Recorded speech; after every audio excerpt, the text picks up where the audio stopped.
Hi mga karagdag, welcome back to my vlog. So, isang magandang umaga sa inyong lahat mula dito sa Lasak City. Wake up like this tayo mga karagdag kasi itong latest na mga pachika ngayon, mga pachismis na pinag-uusapan ng mga active na mga chismosa sa social media. So actually kahapon pa itong mga karagdag pero hindi talaga kaya ng katawang lupa ko kasi dead ball ang kalag ni Kuragan mga karagdag.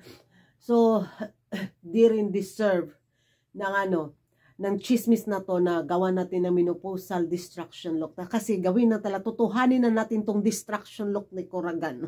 O ito nga, wala, dead ball ang kalag ni Kuragan.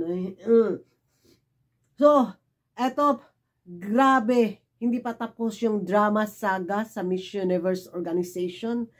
Kasi nga, kung matandaan nyo na vlog ko nung nakaraang mga linggo pa na bumanat nga ang dating si Miss Universe Lupita Jones.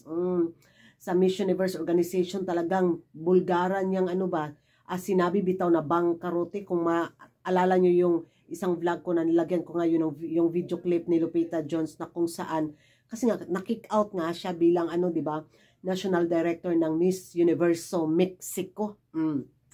So ngayon, kahapon mga karag-karag, wala, sinalo siya ni Angkol. Oh, grabe, di ba? Sinalo siya ni Angkol bilang bagong National Director ng Miss Grand International Mexico. Ay!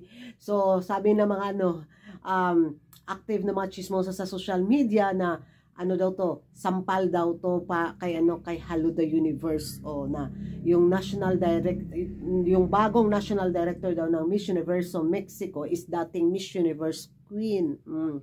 Kasi nga mas pinaburan daw ni Haluda Universe yung pumalit kay Lupita Jones na kung saan naging kaaway din yun ni Lupita Jones mga karag-karag na dati niyang kandidata na lumaban na kinik out din niya. Grabe ang gulo-gulo nila para ding si Kuragan prega ba.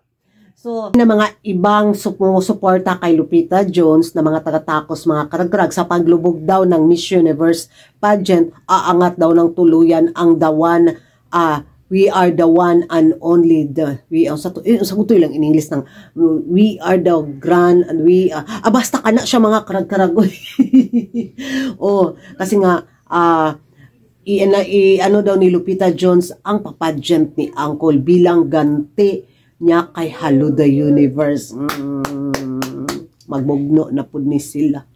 Murag ni sila gipang ahak, di ba? Bahala sila mga karag-karag. Ay, grabe. Ayoko na sa Universe, ayoko na sa Miss Grand. Welcome Miss Earth. Miss Earth nata. Chismosa at mga chismosa na mga kapitbahay nating taga-takos mga karag-karag na nakahanap daw ng bagong kakampi si Angkol sa pamamagitan ni Lupita Jones na dating Miss Universe Queen. Ano daw ang mangyayari? Ano daw yung sagang aabangan natin? Gayong naging National Director na ng Miss Grand International, Miss Grand Mexico si Lupita Jones. Ano daw yung kaya pa niyang ibulgar? Ano daw yung mga banat na aabangan natin na palulubugin daw ng tuluyan ang Miss Universe pageant nito. Ay, ang butlang! At na lang juta sa Miss Earth, mga karag-karag kay sila, mura na silang gipang ango-ango. Diba? Yun yung magiging reaction ko. Mag-aabang na lang ako sa mga latest update. Baka gagaling si Kuragan. Diba? So, karag-karag, ano yung masasabi ninyo sa latest na mga pasabog, na mga pachismis ngayon tungkol nga dito sa Warlahan drama effect ng ni Lupita Jones ng Miss Universe organization ngayon papuntang Miss Grand International. Magingay tayo sa comment section at kung hindi ka pa nakapag-subscribe sa YouTube channel ko, don't forget to like and subscribe. Kuragan Karag, ang babaeng lagi nagkarag-karag na distraction, nagyutapag-ayo ani mga karag-karag. Diha na mo, bye-bye.